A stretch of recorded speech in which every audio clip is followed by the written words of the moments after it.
What's going on, you guys? Welcome back to the channel. First, before we get started, I really want to say thank you guys so much.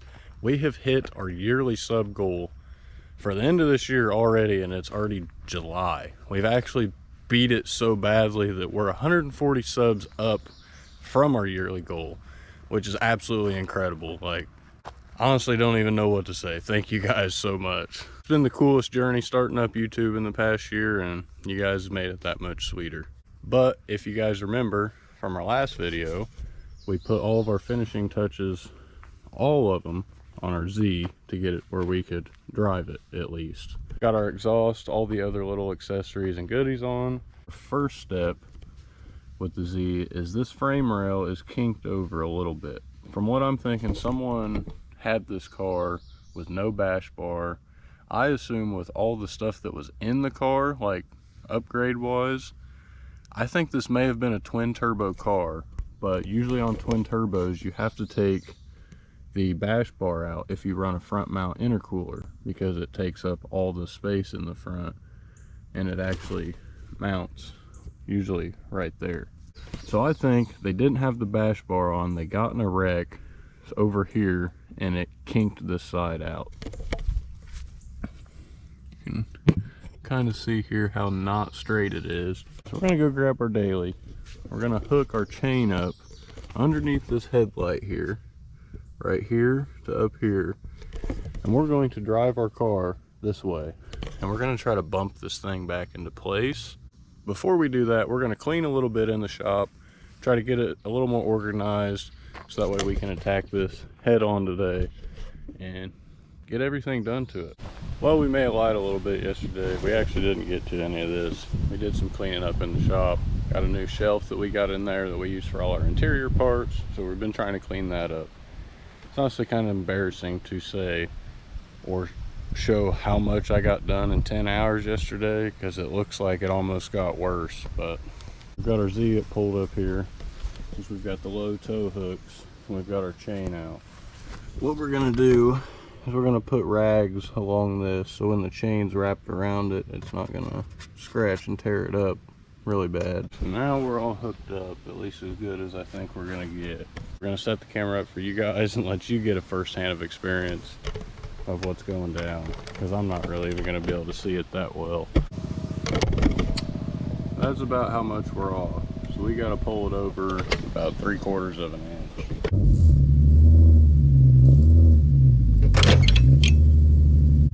Didn't really do much. We're gonna give it a little another wham.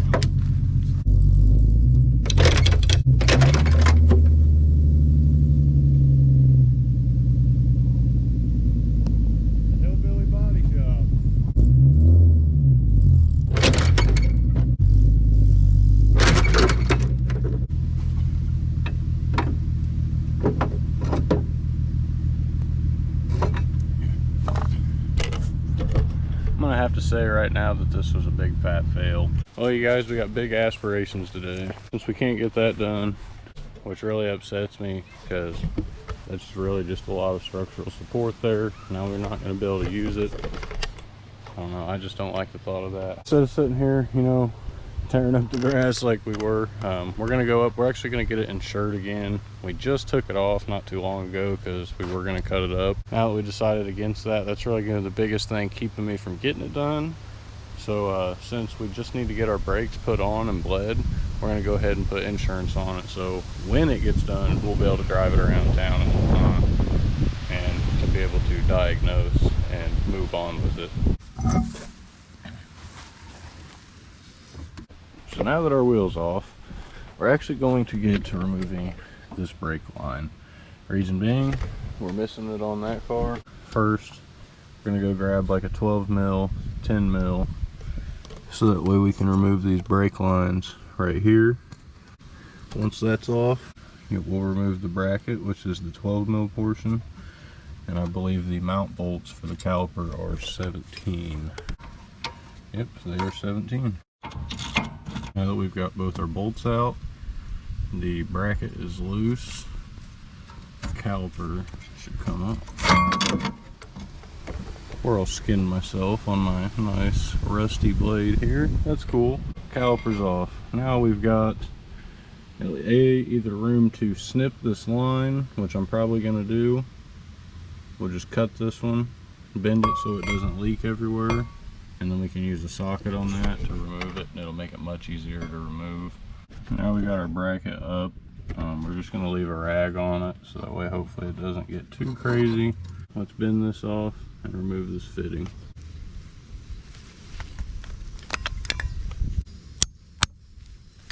10 mils on all the way. Grab yourself what I like to call a hammer socket, which is a socket you don't care about, and give it the beans. There we go. Now it's good to go on the other one. Cool.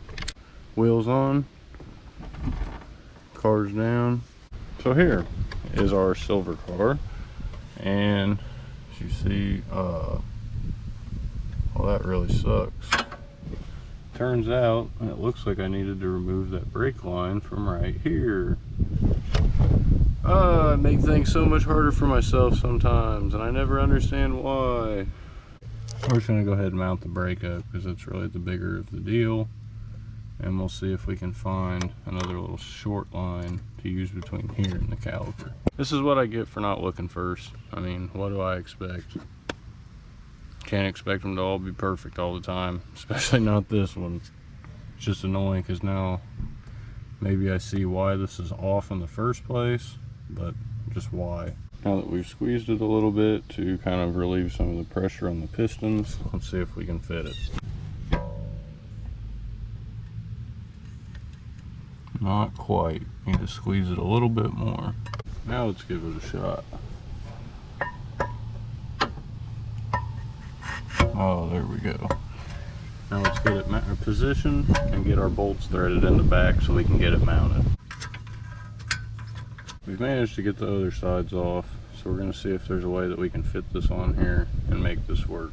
Boogered up the edges a little bit, but we at least have one side on each of them that is good to use with the wrench.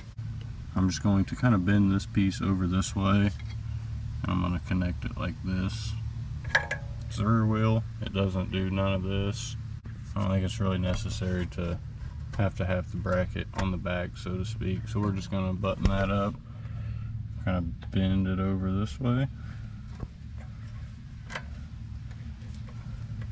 Outwards a little bit. So now we've got our line secured. It's really nice and solid, to be honest. We're going to go ahead, we're just going to put our wheel back on. We're going to transfer this jack up to the front, and we're going to install the caliper on the front so that way we can get them out of the way. It kind of looks like it's about to storm. It's just getting kind of dark, and I want to play it safe. If we can get this done today, then tomorrow all we have to do is bleed it and drive it. Now we've got our wheel back on, got our front off, and I have found some less than favorable news. I don't recall this at all, but we're missing the whole hard line again on this front brake. We may go in and eat real quick, see how the weather turns out, but it seems like it's really about to rain. So if not, first things first, tomorrow we're going to start pulling the brake off the bat, and we'll get that swapped over. I had an idea last night while I was playing some Xbox, and I forgot we left these hard lines here on our Black Z that we're parting out. So we're going to pull that little hard line off, and we're going to transfer it over onto that. At the same time, we're going to take the brake pads off the caliper from this car and put them on that one, because we have no hardware for that. So we'll get that all sorted. First, let's take this bad boy off, and now it's off. That was actually very easy. Luckily we didn't have to mess it up any more than we had to. Here's our other caliper, and all we need to do with this is pull these cotter pins out, make sure not to lose them, then push our slide pins out.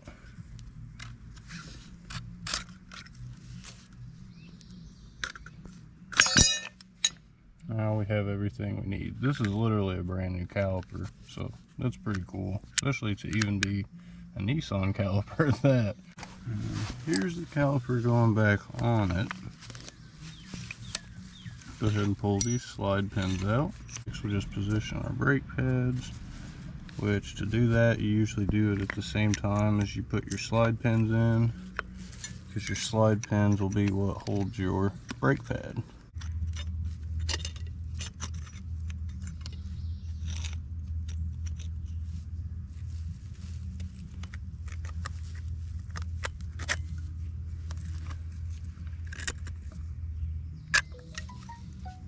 Now our caliper is fully assembled. Grab us our 2 mount bolts. Let's get it on the car. Now we've got our caliper on.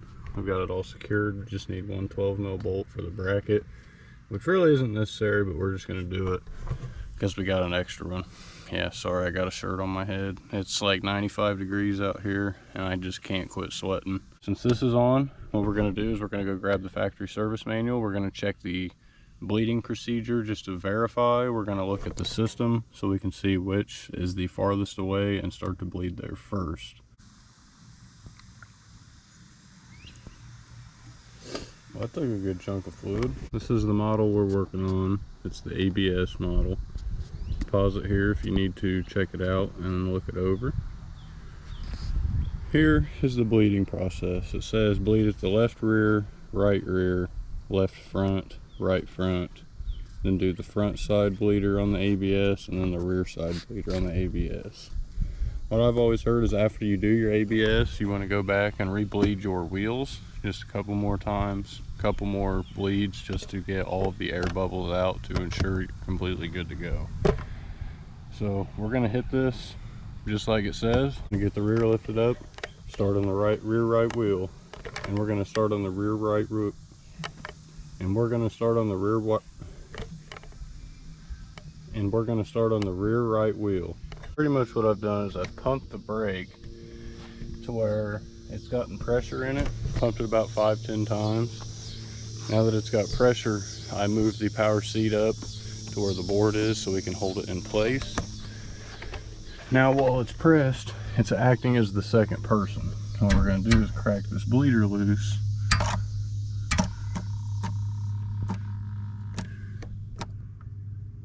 Not only can you hear it, but you can see all of the air bubbles being moved out of the line right now. We're pretty much just going to keep doing this until the air quits coming out, and we do that in each direction or the order that we showed in the factory service manual. So you can see air bubbles are still moving, and a lot of them at that. As you do this, keep your eye on your master cylinder. Make sure your fluid level doesn't get too low. If it does, it's going to pull air back into your system and you're never going to get anywhere. We finished the bleeding process from the right rear, left rear, front right, passenger right. We finished our bleeding process from the left rear, the right rear, left front, right front, and we did the front side bleeder, which is this side. Yeah, I technically now I see I should have did this one first, but after I bled this one, I did this one, and after this one I went back and did the rear bleeder just to make sure that everything was topped up. Now we're going to put all the wheels back on. We're going to fire this thing up and see if the brakes work. So fingers crossed that we didn't just spend 2 hours in this 90-degree heat for absolutely nothing. Oh, you guys, I can't contain myself. I'm going to go grab a bite to eat. Sun's going down. If we have to, we're going to pull some lights out here, but really all we need to do is put the other tires on the other side. Then the thing's ready to go. Now that we've made it back, we're just going to top up the rest of the brake fluid. Alright, so that's topped up. We just topped up our coolant with some distilled water since it looked like it drank the overflow. Now that the Z's on all fours, let's start it up.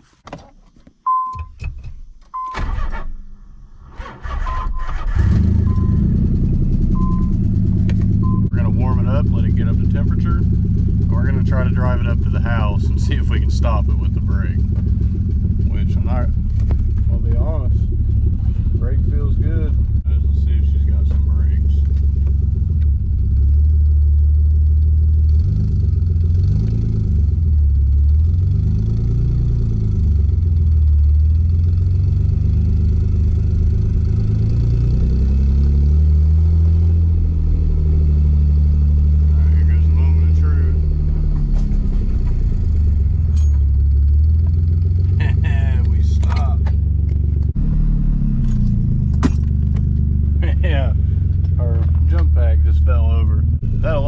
realize that our brakes are actually working way, compared to what they were, exponentially. Alrighty guys, well, it's the next day. It's time to start tackling the final pieces to the Z. I'm gonna go ahead and wrap this flower pot back around here to cover the front. So I'm gonna grab a MAF clip, because I just seen we don't have one. And we're gonna put the flower pot mod on the front of this, so that way we don't take turbulent air up into the MAF and have it run funny. Then we're gonna mount our bumper. So let's get this flower pot on, and let's get to the biggest piece that's gonna pull all this car together. Luckily it's the same color, even though it has a broken lip. Sweet. We grabbed ourselves a couple nuts for the bumper on these studs right here, and we're ready to put it on. However, I did just notice something that may be a possibility why the car has run a little funny. This boot is cracked, and I'm sure that it's got a leak right here. I remember doing a boost leak test with this exact T MAF and filter, and nothing. Like, it went up to 7 psi, and it was the best one I've ever had. So like, it wasn't a leak to begin with, and it sat solid. We do need to get a new boost leak tester because the valve stem on ours leaks air, so it's kind of hard to hear or locate our leaks. We've got our bumper support bracket that pretty much holds the front of it on. And even though we have front end damage, bolt holes line up, so we can actually use this. That's actually huge in the mounting of this bumper, because that's going to give it a lot of strength, and really just this mounting point alone is dang near just going to mount the bumper. So we're going to mount the bumper with these brackets loose, so that way we can tighten them after it's on and get it in its right location.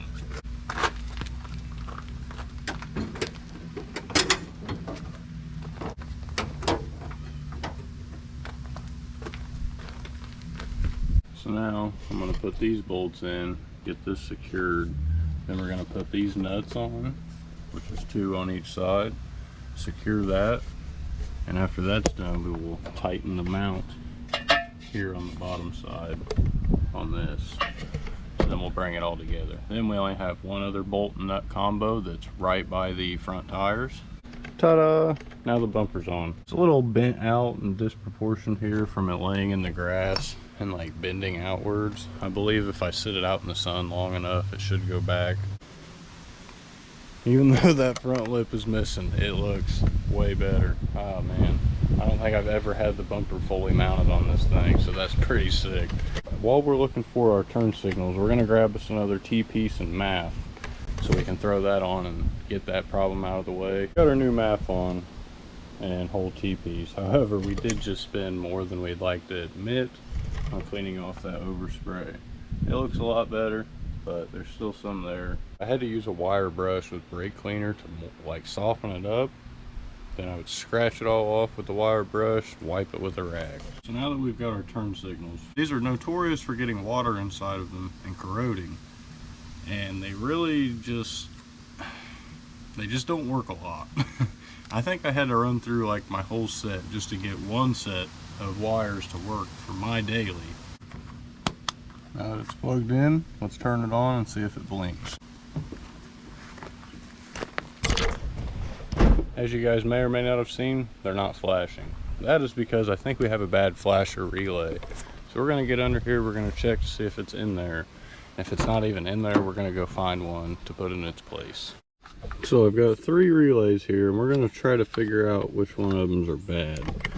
There's actually not anything plugged in. And I remembered that I took it out of this car, I think, to either fix the black one, my drift car, or a customer car. We did find the connector just dangling, so we're going to plug these in and see if they have any change. We put the one with duct tape in, and we've got turn signals, so that's a plus. Nothing. Ugh. This is the problem I knew I was going to have, but I was hoping I wouldn't. You guys ready for the magic?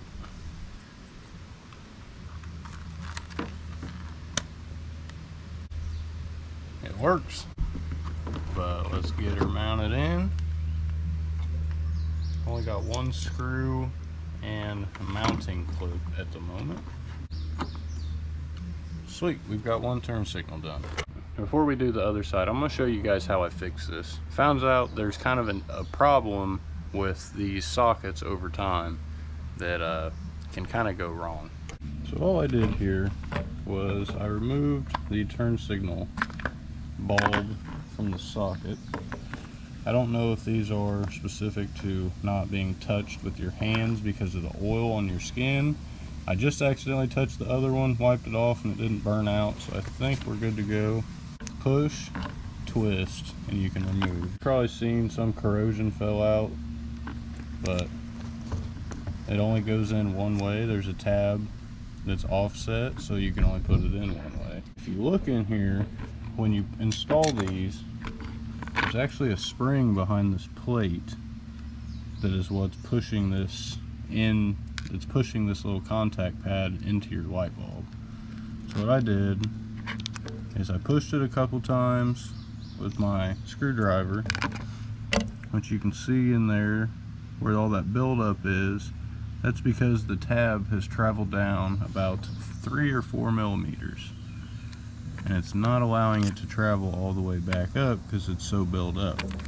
One way I found to kind of go past this is you can push on the back side here on this wiring, and you'll actually push that pad upwards. I'm going to take some dielectric grease, dab it up on these contact points, so when we go to reinstall, it will lubricate and hopefully not corrode in the future. Now you just look what side needs to go where. Once you install it, now that it's in place, I'll go ahead, put it back inside, and I'll push on this wiring in the back to make sure it's getting that full connection. Now this wasn't working, let's go plug it in and see if it works. Here goes the moment of truth. Will it work? Yes, it will. This one is way brighter than the other side, but I think that's because we turned the jump pack on. The other side was just off of whatever battery was left. Let's put something on here that is actually going to bring this together quite a bit. Compared to any other time we've worked on it, it's never had this, the appropriate colored nose panel. We got some old hardware to remove here, which we're going to do now, and get this thing seated. Now our nose panel's on and secured, and boy, oh boy, does she look like a car now. From back here, you almost can't even tell it's a hoopty. I guess whatever it takes to help the situation, right? So we grabbed us a used power steering belt here, and it's fairly easy. You got your 12mm little tension nut, you've got your actual tensioner bolt on the side, and then you got a 14mm that you can access between the pulley. That's weird. Something's hitting on this power steering pump. It's not even spinning. I don't know what's going on there.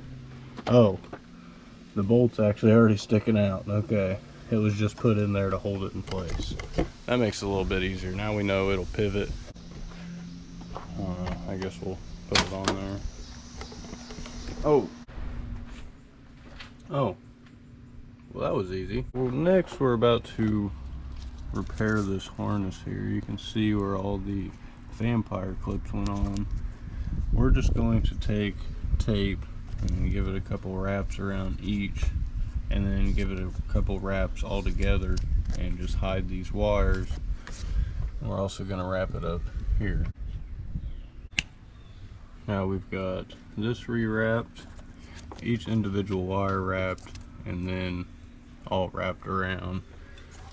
Same with here, seated with a zip tie. Drives me crazy when people don't use zip ties. Kind of just like this chunk back here that I took off and threw off. It was just wrapped around a bunch of times, and over time it gets wet and unravels, and you just got this big like rooster tail hanging off. Put a zip tie on it and it won't come off. Let's get onto our shifter console. All we're gonna need is a Phillips for that, so it'll be pretty easy. Yeah, there's absolutely nothing special to this one. Now we've got a tan shifter surround, and actually got a shifter boot in here now. We're really nearing the end now, and boy oh boy am I sweating now that I've sat in here. Let's go ahead and swap these T-top trims out. If you guys remember from a couple videos back, I showed you guys how to replace those panels. It's very easy. There's 2 screws on the side, on each side, and then there's a screw right there. Pop that tab off and the whole thing will come off. Well, we've got our new trim on. However, we can't get the secondary piece to stay. It was already cracked. Unlike this side, it's managed to hang on somehow. We're not going to touch it just in case. Next step, we're going to chop down our brake pedal. When you have an automatic conversion, your pedal is a lot larger because you don't have a clutch pedal. Now you can see how close they are. Yeah, my gas pedal sticks out a little far too. So we're just going to take this off. We're going to trim it about halfway off.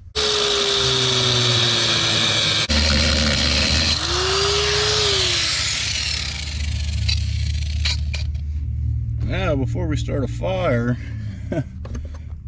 we're just going to bend it up, break it off. It's already so much better. All of a sudden, my grinder does not want to start. Cool. Well, we may just grab a file and we'll file this down a little bit, or cut it to where this side covers, and we'll just go to the other side.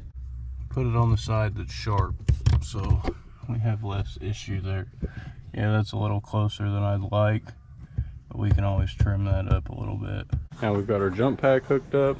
We've got the front lifted, so that way we can start to bleed our coolant. While we're bleeding it, we're going to work on the headlight situation because the car's got to idle for a while, so it gives us plenty of time. After that's done, really we've got our interior that we can't do today. It's just whenever we can meet Eric, and we're going to get to go for a test drive. So you see our driver headlight is on, but we can't get our passenger on. The bulb's right here. I see some kind of wiring to it, and I don't know if that's supposed to tie this into the other one.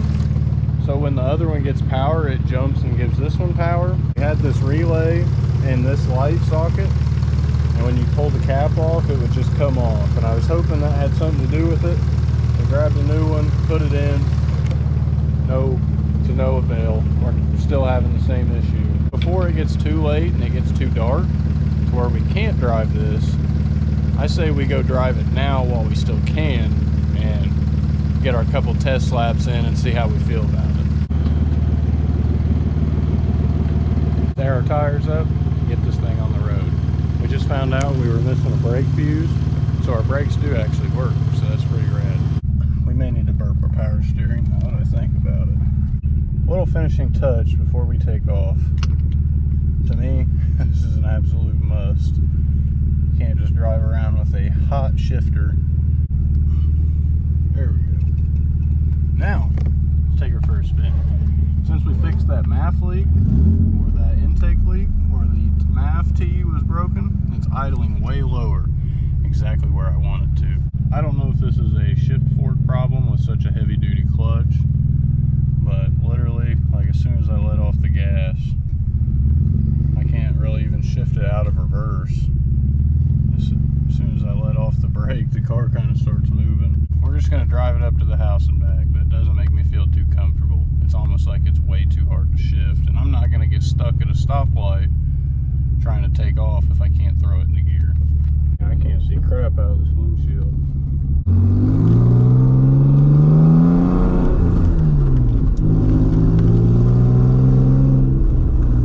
That was a quick little 30-mile-an-hour takeoff. It seemed to shift all right. I just tried to take off without a license plate. Let's go grab our license plate first.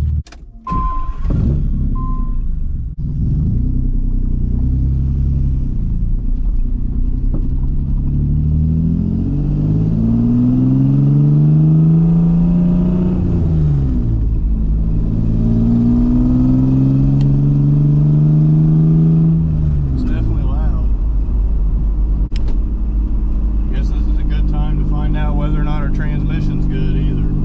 We just put it in and ran it.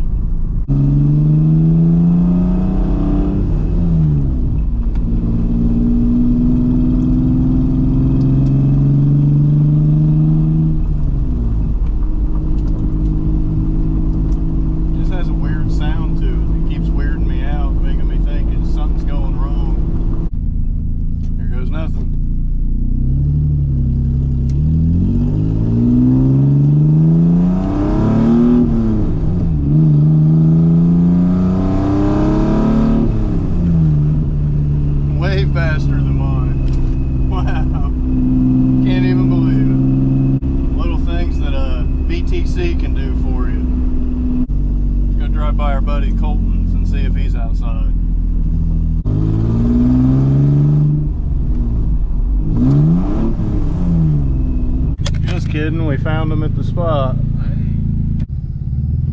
Well, we just took a good old stop at our local park here in Fairmount to grab us a thumbnail, and now it's time to head home. Thankfully, I think we're finished for the day, and I think we're done with all we're gonna end up doing for this. If it doesn't sell, we'll paint it, try to get a little bit more money out of it, but no promises or guarantees there, because we really just want this thing gone.